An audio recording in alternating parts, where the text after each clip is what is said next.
USS Edsall met a tragic yet valiant end during the early days of the Pacific War. In one of history's most remarkable David-versus-Goliath naval battles, she displayed elusive, evasive maneuvers, which caused Japanese observers to refer to her as the Dancing Mouse. Named after Seaman Norman Edsall, who lost his life while attempting to carry his wounded commander to safety during hostilities on Samoa in 1899, the Clemson-class destroyer was laid down at the William Cramp and Sons shipyard in Philadelphia on September 15, 1919, and launched on July 29, 1920. She had an overall length of 314 feet, was 31 feet wide, and had a standard displacement of 1,200 tons. Edsall was equipped with 4 4-inch guns, a lone 3-inch anti-aircraft gun on her fantail, and 12 21-inch torpedo tubes, which were located in 4 triple mounts. To combat submarines, she had 2 depth charge racks mounted on her stern. Rated for just over 25,000 shaft horsepower, she was capable of 35 knots and had a range of 2,500 nautical miles when cruising at 20 knots. She was initially manned by a crew of 114 men. Edsall was commissioned into the United States Navy on November 26, 1920. After conducting her shakedown cruise while en route to her new duty station in San Diego, she operated off the West Coast for the next year, before steaming back to Philadelphia in January of 1922 to prepare for a deployment to the Middle East. In mid-June, she made the trek across the Atlantic. After reaching Gibraltar on June 21st, Edsall transited the Mediterranean Sea and anchored off Constantinople, Turkey on the 29th. For the next 2 years, she remained in the region protecting American interests, as the area, which is adjacent to the Black Sea, was rife with turmoil thanks to civil war in Russia and the ongoing Greco-Turkish War. Her crew advised and assisted multiple American relief organizations, helped evacuate refugees, and provided chains of communications where it had been disrupted or ceased to operate. On July 4, 1924, she got underway for the U.S. and anchored in the North River off Manhattan on the 15th. Edsall then shifted to the Boston Navy Yard and spent the remainder of the year undergoing an overhaul in preparation for her next assignment. On January 3, 1925, Edsall got underway for maneuvers in the Caribbean, which was followed by a month-long visit to Hawaiian waters. Afterwards, she completed the final leg of her trip to China, where she joined the U.S. Asiatic Fleet in early June. Edsall became a fixture along the shores of the Far East over the next 16 years, as she frequented Chinese waters during the summer months, while spending the winter navigating the Philippine archipelago. Her primary duty during this time period was the protection of U.S. interests, and she served faithfully through the challenging conditions that came with service in the Asiatic Fleet, a command that quite often was outnumbered and equipped with outdated technology compared to the rising rival naval power in the region, the Japanese Empire. Edsall routinely patrolled up the Yangtze River to the international settlement in Shanghai, and was present when Imperial Japanese forces battled the Chinese Nationalist Revolutionary Army in and around the city during the Shanghai Incident of 1932. Edsall returned to the international settlement in mid-August of 1937 after the Second Sino-Japanese War broke out. From her vantage point on the Yangtze, her crew witnessed the Japanese campaign to conquer the city. Throughout the remainder of September and the first 3 weeks of October, Edsall patrolled the entrance to the Yangtze and the surrounding seas. As the war clouds grew during the late 1930s and early 1940s, Edsall continued her patrols and prepared for the possibility of war with the Japanese Empire. On November 24, 1941, Edsall made her way from Manila to southeast Borneo as the commander of the Asiatic Fleet, Admiral Thomas C. Hart, attempted to disperse his forces as he believed war to be imminent. When Japan launched its attack on Pearl Harbor on December 7, 1941, Edsall was en route to Batavia, which is now known as Jakarta, on the northwest coast of Java. Her squadron was promptly rerouted to Singapore to provide an anti-submarine screen for two newly arriving capital ships of the Royal Navy, the battleship HMS Prince of Wales and the battlecruiser HMS Repulse. However, both were sunk by Japanese aircraft before Edsall and her mates could reach them. After searching for survivors, her unit turned around and headed back to Singapore. Edsall was underway again on December 14th and soon joined the heavy cruiser Houston at sea on the 17th to escort a convoy to Darwin, Australia. This would become her routine as the calendar turned to January. On January 20th, Edsall helped sink I-124 off Darwin, along with her sister Alden and 3 Australian corvettes. On the 23rd, she attacked another submarine contact in the shallow water of the Howard Channel near Darwin. During this attack, one of her depth charges prematurely detonated under her stern. The force of the explosion damaged one of her shafts and its screw, along with her rudder, which hindered her speed and also impeded her maneuverability. As a result, she was regulated to escort duty. On February 3rd, Edsall was ordered to the southern Java port of Cilacap, along with her sister Whipple and the veteran gunboat Asheville. Over the next several weeks, the 3 warships escorted ships in and out of the port.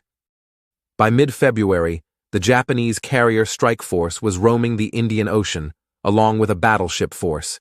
The two groups were operating independently, however both were there to support the main Japanese invasion of Java, which was scheduled for February 25th by blocking the escape route from the Dutch East Indies to Australia. On February 26th, Edsall and Whipple departed Cilacap to rendezvous and escort the seaplane tender Langley, which was carrying a cargo of fighter aircraft and U.S. Army Air Force personnel from the 13th Pursuit Squadron. As the Japanese had already destroyed most of the Allied aircraft in the Dutch East Indies, Langley's mission was one of great desperation. Edsall joined up with Langley in the early morning hours of February 27th, and the group was attacked just before noon by 16 Mitsubishi G-4M bombers. Making their runs from high altitude to avoid the effective range of U.S. anti-aircraft fire, Langley was straddled by 7 bombs. A follow-up attack was made, and Langley was hit by 5 bombs and had 3 more near misses. She quickly took on a serious list and was soon abandoned. Edsall moved in and rescued 177 of her men. At 2:45, both destroyers departed, each crammed with survivors. The next day, Edsall and Whipple rendezvoused with the oiler Pecos near Christmas Island to transfer Langley's survivors. However, before the transfer could be made, 3 Japanese bombers arrived overhead. The bombers' actual target was the phosphate mining facility on Christmas Island, but as the U.S. ships had no idea of that, they hastened back out to sea and the safety of a nearby rain squall. Assuming that the bombers reported their presence, the 3 ships then proceeded south. During the pre-dawn hours of March 1st, Langley's survivors were finally transferred to Pecos, with the exception of 31 pilots who remained aboard Edsall for the trip back to Cilacap. Edsall began heading north towards Java after the swap was completed. However, at 8:30 that morning, the senior U.S. naval officer in the theater, Rear Admiral William A. Glassford, issued orders for all U.S. naval forces to evacuate Java. As a result of the order, Edsall reversed her course and headed south. Unbeknownst to Edsall and the other U.S. ships in the vicinity, the Japanese carrier strike force, or the Kido Butai as it was also known, had arrived in the vicinity of Christmas Island early that morning. Just before 4 that afternoon, as Edsall responded to distress calls from Pecos, she was sighted by the Japanese a mere 16 miles behind their carrier force. Erroneously reported as the light cruiser Marblehead, the commander of the Kido Butai, Vice Admiral Chuichi Nagumo, was reportedly incensed that an enemy cruiser had gotten to within 16 miles of his forces without being sighted and promptly dispatched the battleships Hiei and Kirishima to intercept Edsall. The heavy cruiser Chikuma sighted Edsall at 4:02 and opened up with her 8-inch main battery at a range of about 21,000 yards. About 5 minutes later, Chikuma and the heavy cruiser Tone were ordered to charge Edsall. With her speed and maneuverability reduced by her previous damage, she had no chance of outrunning the Japanese warships. Her vintage 4-inch guns were incapable of penetrating the armor of Japanese destroyers, much less heavy cruisers and battleships, and her torpedoes had a shorter range than the secondary batteries on the Japanese ships. In short, Edsall's men found themselves in a hopeless situation. Edsall's CO, Lieutenant Joshua James Nix, chose to make a fight of it, though. Edsall sent a contact report stating she had been surprised by 2 Japanese battleships. However, no Allied ships or stations heard the report. The captain of a Dutch merchant ship about 99 miles away reported receiving Edsall's report, but only after he was rescued several days later after his own ship had been sunk. But it would not have really mattered. The only Allied warship close enough to come to Edsall's aid was Whipple, and she most likely would have met a similar fate. As the Japanese cruisers opened fire, Edsall commenced laying a smokescreen and began evasive maneuvers, which involved constantly changing her course and speed, from flank to zero and in between. Her radical and unpredictable maneuvers, interspersed with additional smoke, repeatedly thwarted Japanese aim, with one observer noting that the destroyer performed like a Japanese dancing mouse, which was a popular pet in Japan at the time, known for its manic and bizarre movements. The battleships maneuvered to the east to cut off any avenue of escape, and at 4:16, Hiei opened fire with her 14-inch main battery at a range of almost 27,900 yards, achieving a straddle, but little else. It took almost 40 minutes for Tone to actually find Edsall in the smoke before she could open fire. As dozens and then hundreds of Japanese rounds missed their mark, Japanese commanders became increasingly frustrated. At 4:39, the Japanese charged Edsall at flank speed. Edsall responded by charging them and opening fire with her 4-inch guns. Her rounds fell short, but the Japanese were startled to see her torpedoes narrowly streak by Chikuma. By 4:50, the cruisers and battleships had fired over 1,000 rounds of 14-inch and 8-inch shells and had no direct hits to show for it. Fed up with their performance, Nagumo ordered his carriers to launch dive bombers. 5 minutes later, the surface ships checked their fire. Over the next 25 minutes, the dive bombers pounded Edsall. Lieutenant Nix managed to avoid the bombs at first, but eventually there were too many to avoid, and the old destroyer took several direct hits and near misses. With fires raging and the ship settling and losing its way, Lieutenant Nix pointed Edsall at the Japanese surface ships in his last act of defiance. Japanese observers on Chikuma watched as an officer they believed to be the commanding officer supervised an orderly abandonment of the ship. The officer then returned to the bridge and was not seen again. By 5:22, Edsall was dead in the water. Kirishima opened fire with her 14-inch guns before switching to her secondary battery 4 minutes later, while Chikuma opened fire on Edsall from the opposite side. Under the last barrage of gunfire, the valiant destroyer finally went down by the stern just after 5:30. A Japanese cameraman, probably on Tone, filmed about 90 seconds of Edsall's demise, after she was abandoned and immobile, and being literally blown out of the water by a 14-inch shell from Kirishima. Chikuma picked up several of Edsall's survivors, while Tone may have picked up 1 or 2 as well. Many other survivors were observed in the water, but were left behind, supposedly due to a submarine contact. Lieutenant Nix and his crew were subsequently listed as missing in action as of March 1, 1942. After the war, no Edsall crewmen were located in Japanese prisoner-of-war camps, which prompted the Navy Department to declare the entire crew presumed dead.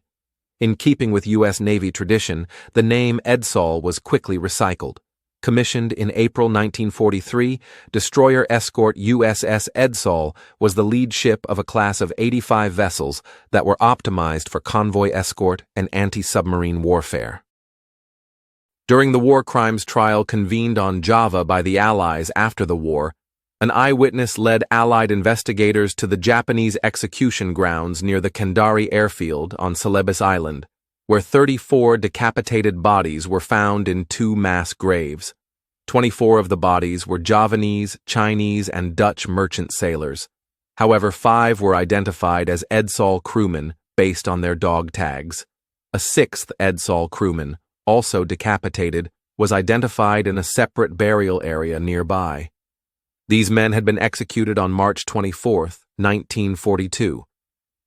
Edsall's wreck was located in mid-2023 by the Royal Australian Navy's MV Stoker, roughly 200 miles east of Christmas Island, at a depth of 18,000 feet. Edsall was awarded 2 battle stars for her World War II service. However, because there were no living U.S. witnesses to Edsall's last fight, there were no medals of honor, Navy crosses, or Presidential Unit Citations handed out for what was one of the most gallant and valorous actions in the history of the United States Navy. Thank you for watching, and as always, if you enjoyed this video, please hit the like button, comment, and subscribe. It really helps me do what I do, and I greatly appreciate it. Once again, thank you for watching.